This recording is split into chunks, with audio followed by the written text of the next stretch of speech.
واضح نظر آ رہا ہے کہ امریکہ اور اسرائیل پلاننگ کے ساتھ خطے کو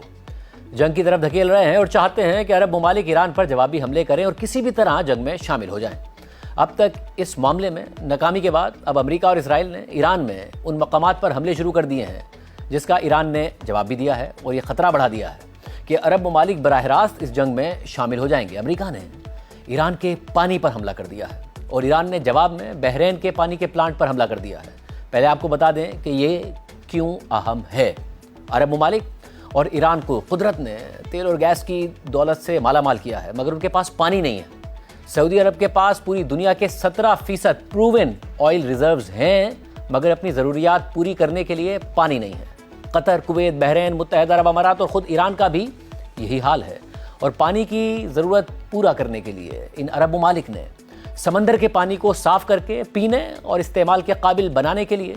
ڈی سیلینیشن پلانٹ لگائے ہیں۔ پوری دنیا کے 60% ڈی سیلینیشن پلانٹ مشرق وسطیٰ میں ہیں، کیونکہ ان ممالک میں زیر زمین تیل اور گیس تو بہت ہے مگر پانی نہیں ہے اور بارش بھی بہت کم ہوتی ہے۔ سعودی عرب اپنی ضرورت کا 70%، کویت 90%، بحرین 90%، متحدہ عرب امارات 42%، عمان 86% اور قطر 99% پانی مشرق وسطیٰ کے سمندر پر لگے 400 ڈی سیلینیشن پلانٹس کے ذریعے حاصل کرتا ہے، جبکہ ایران میں بھی پانی کی شدید قلت ہے، مگر سرمایہ کی کمی کی وجہ سے ایران بہت کم پلانٹس ہی لگا سکا ہے اور جنگ سے پہلے بھی اپنی تاریخ کے بدترین پانی کے بحران سے گزر رہا تھا، جس کی وجہ سے نہ تو ایران کے پاس اپنی ایگریکلچر ڈیمانڈ پوری کرنے کے لیے پانی بچا ہے، نہ ہی عوام کے استعمال کے لیے۔ اور یہ سب جانتے ہوئے ہفتے کے دن امریکہ نے ایران کے ایک جزیرے قشم پر واقع ڈی سیلینیشن پلانٹ پر حملہ کر کے اسے تباہ کر دیا، اور اس پر ایرانی وزیر خارجہ عباس عراقچی نے ایکس پر لکھا کہ امریکہ نے ایک ایسے فریش واٹر پلانٹ پر حملہ کرنے کا جرم کیا ہے جو 30 دیہات کو پانی سپلائی کرتا ہے۔ اس خطرناک حملے کے خطرناک نتائج بھی ہوں گے، اور یہ یاد رہے کہ یہ روایت امریکہ نے شروع کی ہے، ایران نے نہیں۔ یعنی امریکہ کے خطرناک حملے کے بعد ایرانی وزیر خارجہ نے خطرناک بیان دیا، اور پھر بحرین نے اعلان کیا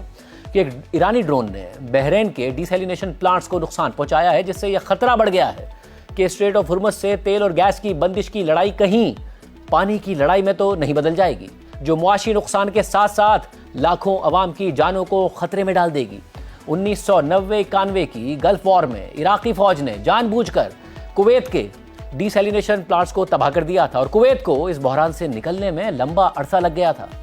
اس وقت سعودی عرب کے پاس تو پھر ریڈ سی میں متبادل ذرائع موجود ہیں، اور متحدہ عرب امارات کے پاس 45 دن کی پانی کی سٹوریج موجود ہے، مگر قطر، بحرین اور کویت کے پاس بہت کم سٹوریج ہے۔ یہ یاد رہے کہ اسٹریٹ آف ہرمز بند ہے، اور اگر وہاں سے عرب ممالک اپنا تیل نہیں بھیج پا رہے ہیں تو کسی بحری جہاز میں پانی بھی نہیں منگوا پائیں گے، کیونکہ اگر بحری جہاز کی کمپنیاں خطرہ اور انشورنس کاسٹ دونوں ہی بڑھنے کی وجہ سے اگر تیل نہیں لے جا پا رہی تو پانی بھی نہیں لا پائیں گی۔ یعنی ایران کا کسی ریفائنری، تیل کے کنویں یا ملٹری بیس پر حملہ تو شاید عملے یا معیشت کو خطرے میں ڈالتا ہے، مگر سمندری پانی صاف کرنے کے ان ڈی سیلینیشن پلانٹس پر حملہ لاکھوں لوگوں کی زندگی خطرے میں ڈال دے گا، تقریباً 6 کروڑ عوام کی زندگی خطرے میں ڈال دے گا۔ خود 2010 کی امریکی CIA کی رپورٹ کے مطابق کچھ عرب ممالک کا ڈی سیلینیشن پلانٹ سے حاصل ہونے والے پانی پر انحصار اس حد تک ہے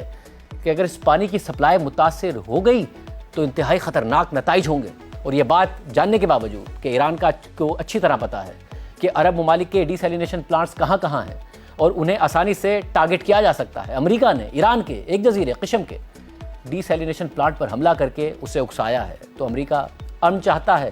یا پورے خطے کو جنگ میں دھکیلنا چاہتا ہے؟ صدر ٹرمپ امریکی عوام سے کیا گیا وعدہ پورا کر رہے ہیں یا نیتن یاہو کے خواب کو شرمندہ تعبیر کر رہے ہیں؟